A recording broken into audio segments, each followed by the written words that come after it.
상한 자를 고치시는 주님, 하늘의 아버지 날 주관하소서. 주의 길로 인도하사 자유케 하소서. 새 일을 행하사 부흥케 하소서. 의에 줄이고 목이 마르니 성령의 기름 부으소서. 의에 줄이고 목이 마르니 내 잔을 채워 주소서. 성령으로 채우사, 성령으로 채우사 주 보게 하소서. 주의 임재 속에 은혜 알게 하소서. 저 뜻대로 살아가리 세상 끝날까지. 나를 빚으시고 새날 열어주소서. 의에 줄이고 목이 마르니 성령의 기름 부으소서. 의에 줄이고 목이 마르니 내 잔을 채워. 의에 줄이고 의에 줄이고 목이 마르니 성령의 기름 부으소서. 의에 줄이고 목이 마르니 내 잔을 채워. 의에 줄이고 의에 줄이고 목이 마르니 성령의 기름 부으소서. 의에 줄이고 목이 마르니 내 잔을 채워 주소서. 예수 어린 양, 예수 어린 양 존귀하니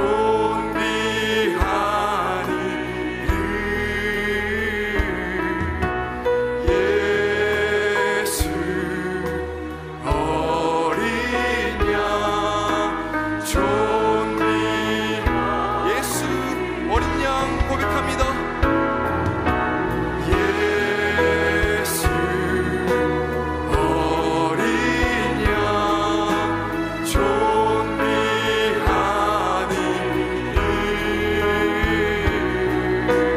예수 어린 양 존귀하니. 약할 때 강함 대신에 약할 때 강함 대신에 나의 보배가 되신 주, 주 나의 모든 것. 주 안에 있는 보물을 나는 포기할 수 없는 주 나의 모든 것. 십자가 제사하셨네, 십자가 제사하셨네.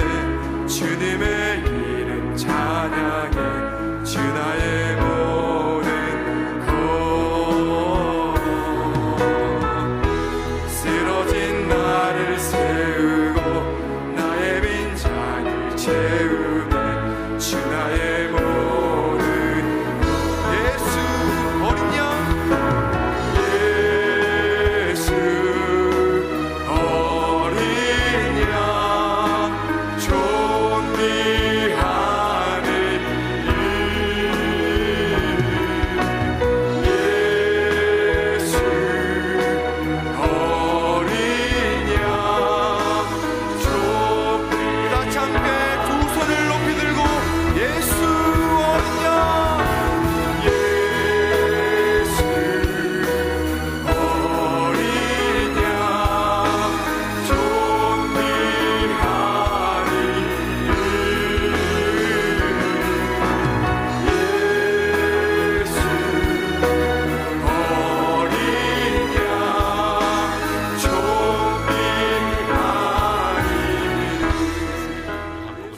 21장 15절에서 19절까지 말씀입니다.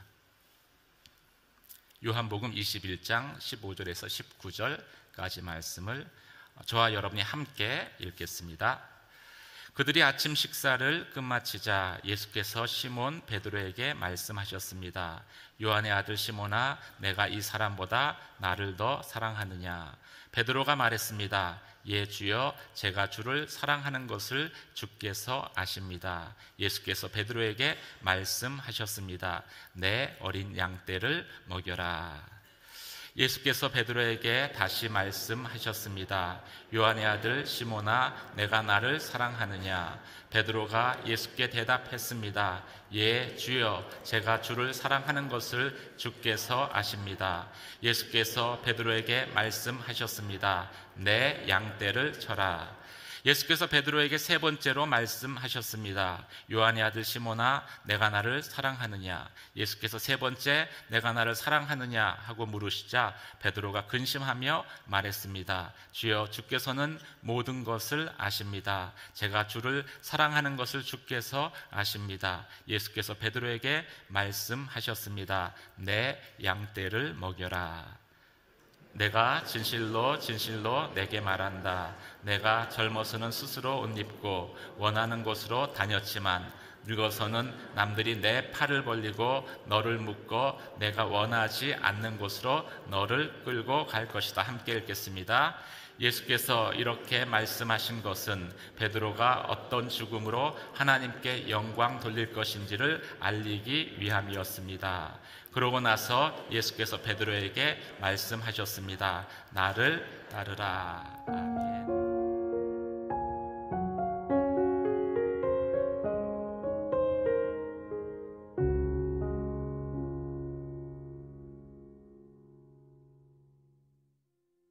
하늘나라의 기쁨과 평안이 성도 여러분 가운데 가득하길 기도합니다.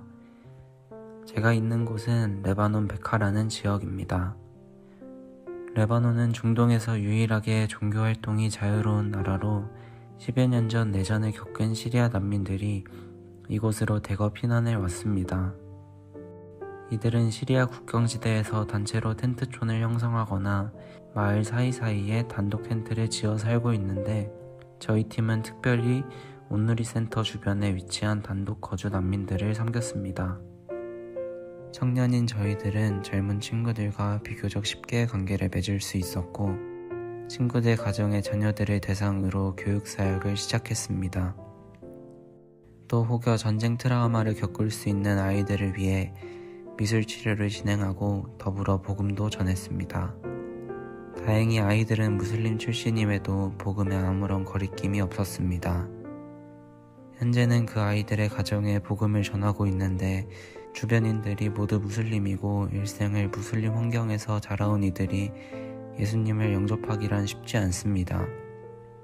더구나 가장 문화가 자리 잡은 시리아는 가장의 신앙에 따라 믿음의 길을 돌이켜야 하는 경우가 잦고 심지어 극성 무슬림 집안은 폭행이나 감금도 서슴지 않습니다.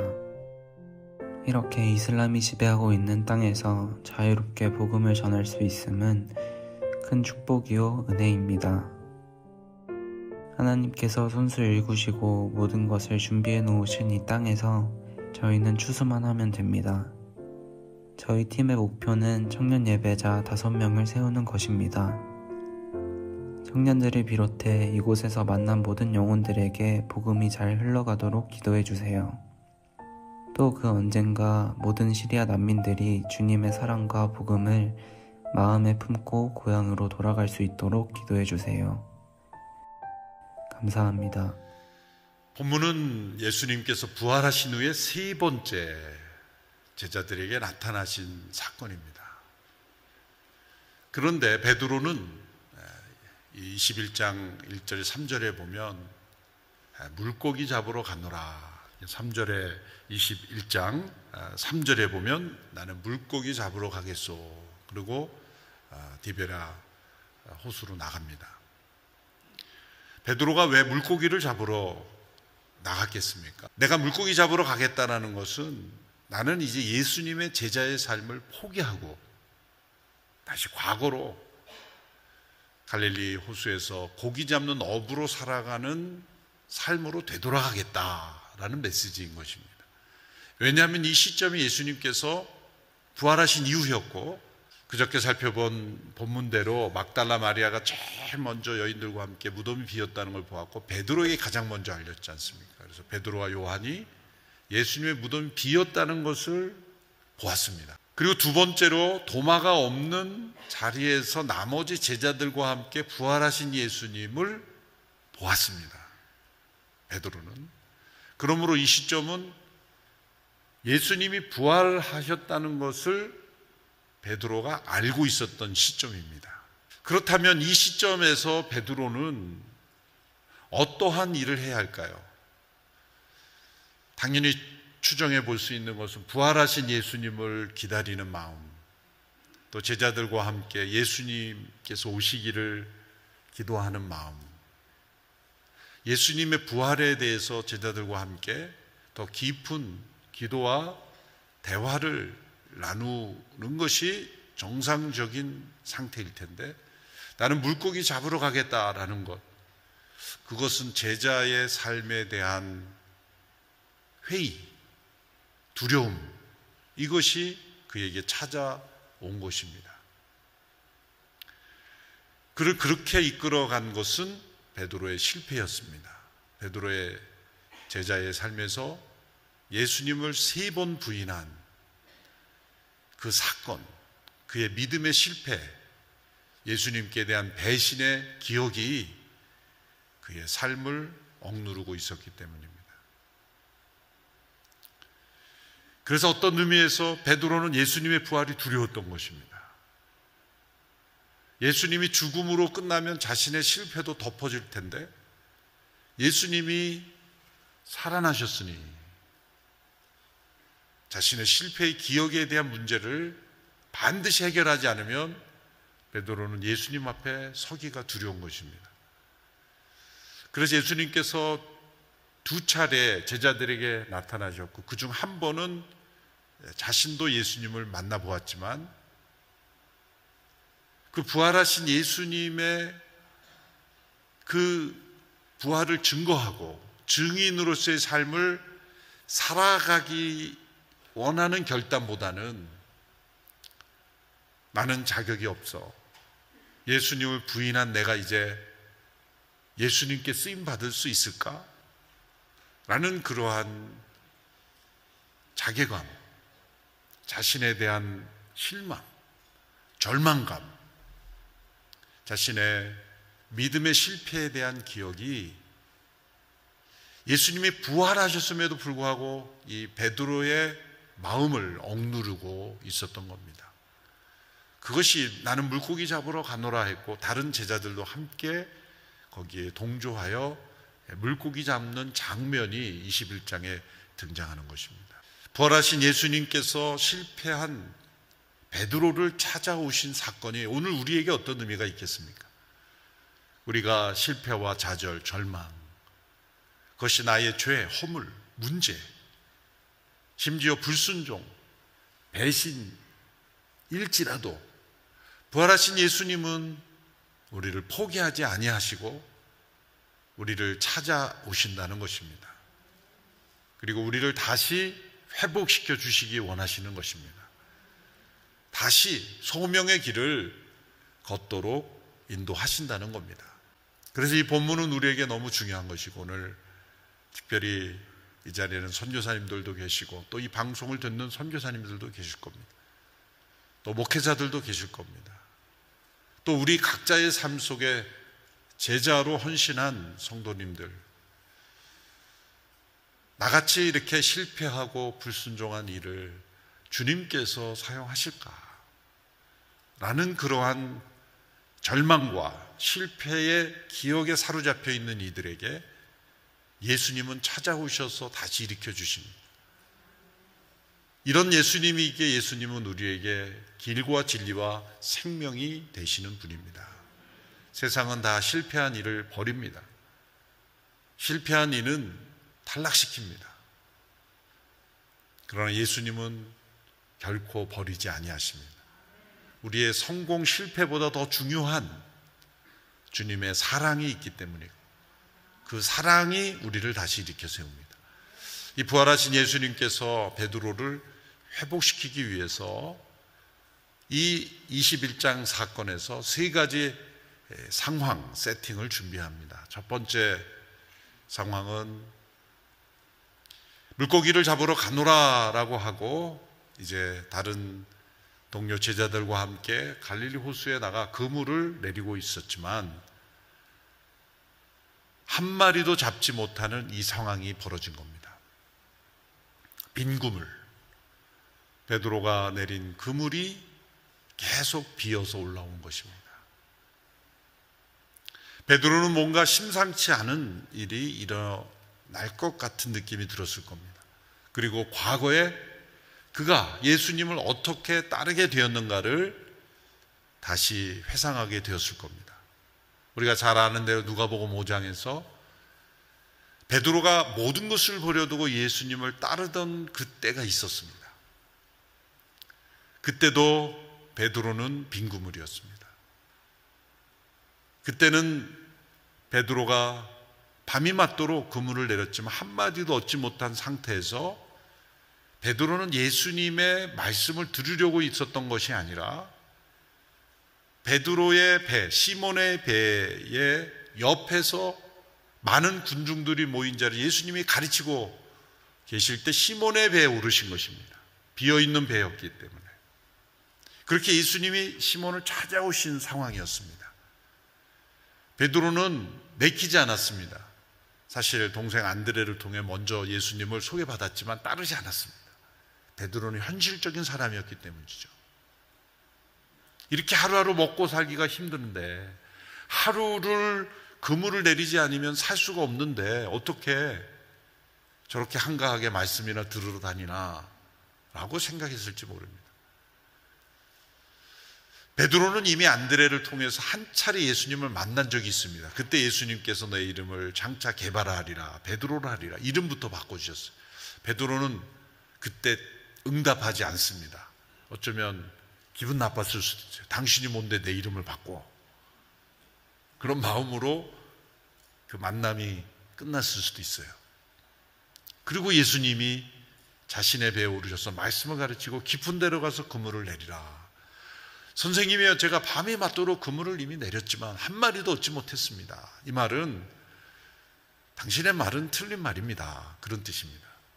이미 내가 어부에 이 관록이 있는 내가 밤새도록 그물을 내려봤는데 한 마리도 얻지 못했는데 더군다나 지금 아침에 깊은 데로 가서 그물을 내리라니 이건 좀 아닙니다. 그래도 제가 갈릴리 어부협회 회장을 역임했고 갈릴리에서 잔뼈가 굵은 어부이고 듣자하니 당신은 나사렛 예수 목수 출신, 나사렛 목수가 갈릴리 어부에게 깊은 데로 가서 그물을 내리라 말라 있을 수 없는 일이라는 그 상한 자존심과 여러 가지 복잡한 감정이지만 마지막 말씀대로 해보죠. 이것은 예수님 주님이시니 제가 순종했습니다. 그런 순종이 아니에요. 그건 순종은 순종이지만 불순종 같은 순종입니다. 한번 해보는 겁니다. 이 베드로의 장기는 뭐냐면 해보는 겁니다. 일단 오라 그러니 가보는 겁니다. 무리를 걸어보는 거예요. 만일 주시어도 나로 걷게 하소서. 참 그런 상상을 어떻게 할 수 있을까? 베드로의 하나님께서 쓰시는 것은 이 저지르는 스타일. 우리 사역에도 항상 저지르는 분이 있고 수습하는 분이 있고 해결하는 분이 있고 도와주는 분이 있는데 다 하나님이 쓰시는 사람들입니다. 뭔가 이 새로운 장면이 바뀔 때마다 항상 베드로가 있어요. 베드로가 항상 거기에 사건의 주인공으로 많이 나타납니다. 그건 어쩔 수 없어요. 또 그런 분들이 되게 리더가 되는 경우도 있어요.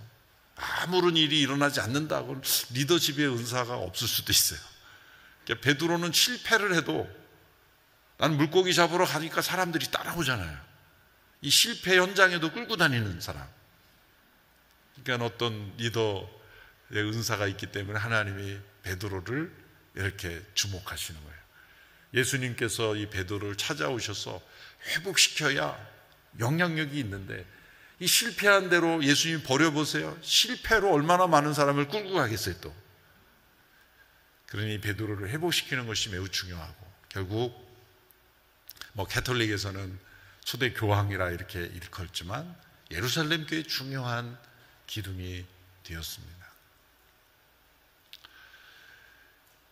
베드로가 이렇게 모든 것을 버려두고 예수님을 따를 때, 바로 자신의 인생의 그물이 비어 있을 때, 자신이 한 번도 경험하지 못한 그러한 실패를 겪을 때 아니었습니까? 우리가 예수님을 따르는 제자의 삶, 또 사역자의 삶을 살 때, 내가 이런 실패해도 나를 쓰실까라고 생각하지만, 그것이 잘못된 것은 우리가 언제 예수님을 처음 전심으로 따르게 되었는가를 한번 다시 회상해 보면, 그때는 되게 성공의 때가 아니라 실패의 때입니다. 우리가 언제 예수님을 깊게 만났습니까? 내가 승승장구할 때, 내가 세상에서 누구나 부러워하는 그러한 성공이 계속될 때입니까? 아니면 좌절과 실패와 절망을 경험할 때입니까? 물론 내가 원하는 어떠한 일을 성취했을 때 예수님을 만날 수 없다는 게 아닙니다. 그런 일을 통해서도 예수님 만납니다. 그런데 깊게 만나지는 못해요. 정말 깊게 예수님을 나의 구주로, 나의 주님으로 모시고 헌신하는 삶을 살게 된 것은 대개는 나의 성공이 아니라 나의 실패의 때입니다. 예수님께서 왜 베드로가 다시 빈 그물을 경험하게 합니까? 너가 나를 따르게 됐을 때가 언제냐? 너의 그물이 비었을 때, 말씀대로 한번 해보지요 라고 했을 때, 그 말씀대로 역사가 일어났고, 너는 고기가 가득한 만선을 버려두고 그물을 버릴 수 있었지 않냐? 우리의 빈 그물이 주님의 임재로 채워질 때 비로소 우리는 자유하게 되었고 주님을 따르게 되었다.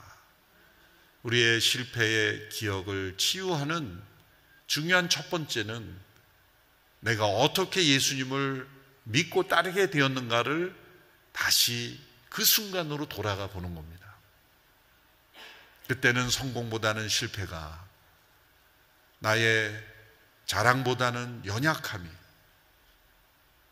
나를 사로잡을 때 주님이 크게 보였습니다.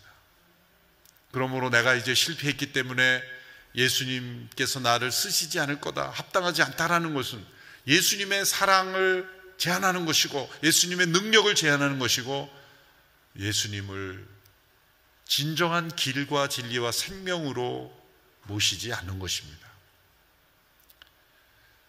그때에 얘들아 물고기가 있느냐라는 음성이 들리고 배 오른편에 던지라라는 음성이 들렸습니다. 이 말씀도 생각해 보면 좀 우스운 말씀이 됐죠. 지금까지는 그 왼편에만 던졌기 때문에 고기가 안 잡혔습니까? 오른편은 한 번도 안 져서 오른편에 물고기가 있는데 왼편에만 던졌기 때문에 고기가 안 잡힌 겁니까? 아니죠.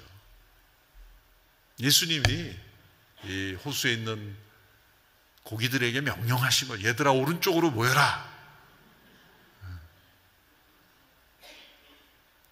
모든 것을 주관하시는 예수님께서 베드로를 회복시키기 위해서 자연까지도 다스리시며 찾아오신 겁니다. 그때 베드로는 예수님을 알게 되고 물속으로 뛰어들죠. 겉옷을 동여 매고 뛰어든 겁니다. 장면이 바뀝니다. 두 번째 장면.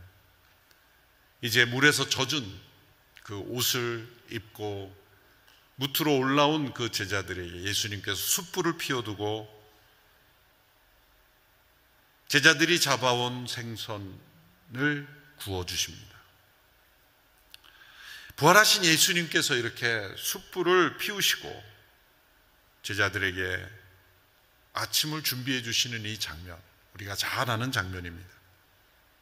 그런데 이 상황을 우리가 대화에 들어가기 전에 먼저 이 상황을 보면 이 숯불이 언제 나옵니까? 요한복음에서 18장에 나옵니다. 베드로가 대제사장의 집들에서 불을 쬐려고 있을 때 한 여종이 질문할 때 나는 예수님을 모른다라고 부인했습니다. 3번씩이나 강하게 부인했죠. 바로 그 숯불과 똑같은 단어가 21장에 나오는 겁니다. 예수님께서 숯불을 피워놓으신 것, 그것은 너무나 기가 막힌 세팅이에요. 그것은 무언의 설교였죠. 내가 바로 이 숯불을 대제사장의 집들에서 불을 쬐려고 나는 고문을 당하고 끌려가고 고난당하는 그 예수님 그를 바라보면서 그는 숯불을 쬐고 있었다는 거예요. 그리고 예수님을 부인했다는 거예요. 자신이 예수님이 부인한 그 현장 상황을 연상했을 겁니다. 요한복음 18장 이후에 베드로는 이 숯불에 대한 상처가 있었어요. 숯불구이를 못 먹었을 겁니다. 그런데 이 숯불이 또 한 번 나오는 게 있는데 로마서 12장 20절에 우리가 몇 주 전에 로마서 강의할 때 나옵니다. 너희 원수가 배고프고 목마르고 먹이고 마시우라. 그러면 그 원수의 머리 위에 숯불을 올려놓는 것이 될 것이다. 그 숯불이 똑같은 단어입니다. 로마서 12장 20절은 잠언에 있는 말씀을 인용한 것인데 신약에 딱 3번이 숯불이 이 단어가 제가 원어로 찾아보니까 동일한 단어들이에요. 예수님이 이 베드로에게 숯불을 해주시고 생선을 구워주시고 음식을 마련해 준 것은 로마서 12장 20절의 말씀을 지킨 거예요. 가장 처참하게 끌려가 고난당하는 그 스승, 그 주님을 배신하고 부인하고 자신의 그저 몸만을 주의를 녹이겠다고 하고 있는 이 베드로, 어떤 의미에서 원수 같은 존재 아니에요? 숯불을 피우다가 베드로가 무태서 올라오니까 그 숯불을 들고 이렇게 던져버리고 싶은 그런 분노가 일어나는 것이 우리의 마음인데, 그것으로 아침을 준비해 주시는 예수님, 이렇게 아침을 준비해 주시며 숯불을 피울 때 바로 그 로마서 12장 20절의 말씀이 이루어지고 베드로의 머리 위에 숯불을 올려놓은 것과 마찬가지가 되는 것입니다. 이렇게 숯불을 통해서 예수님은 지금 베드로를 자신의 그 부인의 현장으로 데리고 가셔서 예수님과 함께 그 과거의 실패의 기억을 치유해 주시고 계시는 겁니다. 그런데 이 숯불 그 자체로는 치유가 일어나지 않습니다. 3번째 세팅이 바로 예수님이 3가지 질문을 연속으로 던지고 계십니다. 빈 그물이라는 상황, 숯불이라는 상황 속에 이제 우리가 잘 아는 3가지 질문, 내가 나를 사랑하느냐라는 이 질문입니다. 그런데 그냥 사랑하느냐라고 하지 않고 이 사람들보다, 이게 중요한 포인트인 거예요. 그것은 베드로가 늘 가장 앞선 제자가 되기 원했습니다. 가장 예수님을 사랑하는 제자가 되기를 원했습니다. 그래서 늘 그는 예수님께서 제자들에게 뭘 질문하면 저요 저요 그러고 제일 먼저 손들었을 것이 분명해요. 베드로의 성격이에요.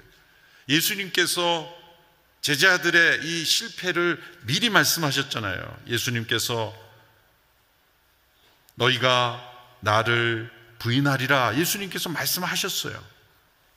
이미. 그때 베드로가 뭐라고 대답했습니까?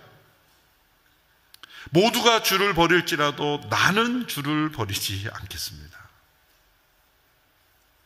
비교를 통해서 자신을 과신했지 않습니까? 이 제자들은 다 버릴 수 있습니다. 그럼 나는 아닙니다. 예수님이 발을 씻어줄 때 뭐라 그랬어요? 나의 발은 씻기지 못합니다.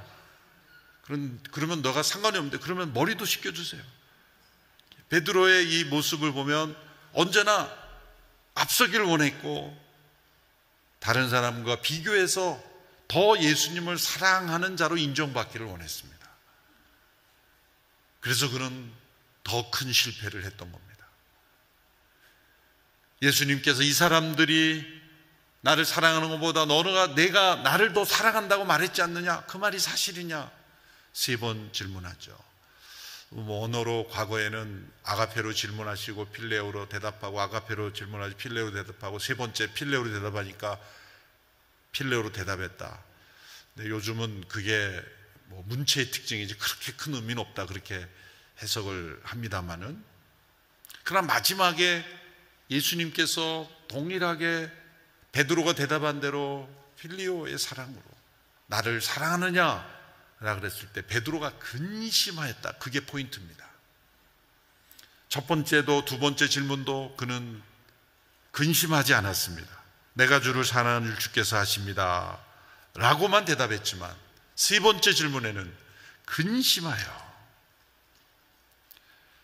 그리고 예수님이 질문하셨을 때 요한의 아들 시몬아, 베드로야 라고 말하지 않고, 게바야 이렇게 부르지 않고 요한의 아들 시몬아 라고 하는 것은 이것 또한 실패에 대한 책망입니다. 베드로란 반석 같은 믿음의 사람을 의미하는 이름 아닙니까? 베드로의 과거의 실패는 자신의 이름을 부정한 겁니다. 베드로라는 이름을 부정한 겁니다. 요한의 아들 시몬아, 과거로 되돌아가게 하신 거예요. 너의 실패는 베드로라는 이름을 부정한 것이다. 이 사람도 나를 더 사랑하느냐? 가장 예수님을 사랑한다고 자부했던 너의 믿음은 과연 사실이냐? 베드로가 깊이 근심하였습니다. 여러분, 우리의 어떤 근심보다 우리의 믿음 자체에 대한 근심은 매우 중요한 겁니다. 이거는 회개케 하는 근심이고 거룩하게 하는 근심이기 때문에요. 이 근심은 우리에게 있어야 합니다. 우리의 삶에 대한 근심, 필요에 대한 근심, 미래에 대한 근심은 다 내려놓고 십자가에 못 박고 버려야 하지만, 주님을 내가 사랑하느냐에 대한 근심은 우리에게 있어야 돼요. 거룩한 근심, 이것은 구원에 이르게 하며 그리고 주님의 뜻에 합당하게 하는 근심이기 때문입니다. 나 같은 사람을 과연 주님이 사용할 수 있을까? 실패에 대한 기억 속에 사로잡혀 있는 베드로에게 나는 과연 주님을 사랑하고 있는가? 라는 근심으로 바꿔주셨습니다. 내가 주를 사랑하는 줄 주께서 아십니다. 이제 과신할 수가 없는 그 베드로의 상태에 이르렀을 때 내 양을 먹이라, 내 양을 치라, 다시 그에게 소명을 확인시켜 주셨습니다.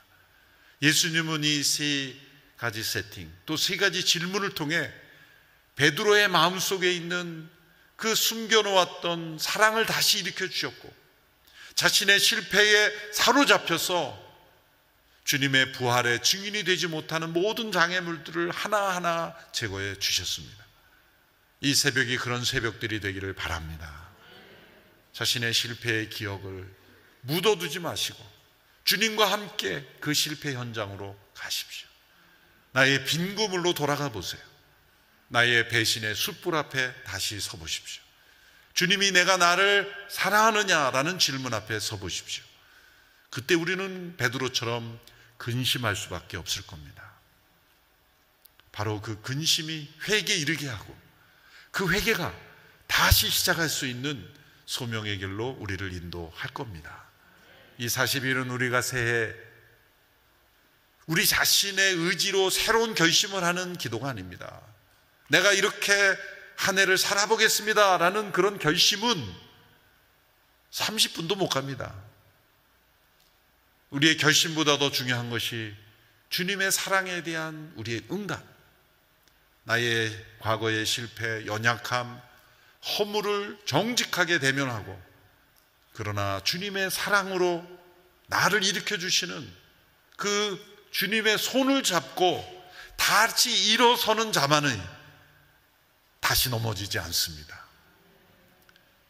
실패에 머물러 있는 사람은 또 실패할 수밖에 없어요. 그러나 그 실패를 주님의 임재 속에 일어나 회개하고 거룩한 근심으로 주님께 자신을 드리는 사람은 다시 넘어지지 않을 수가 있습니다. 주께서 우리의 길과 진리와 생명이 되어주시기에 우리는 어떠한 과거의 실패의 기억도 다 치유될 수가 있습니다. 회복될 수가 있습니다. 또 다시 일어설 수가 있습니다. 주님과 함께 다시 시작하는 복된 한 해 되기를 축원합니다. 기도하겠습니다.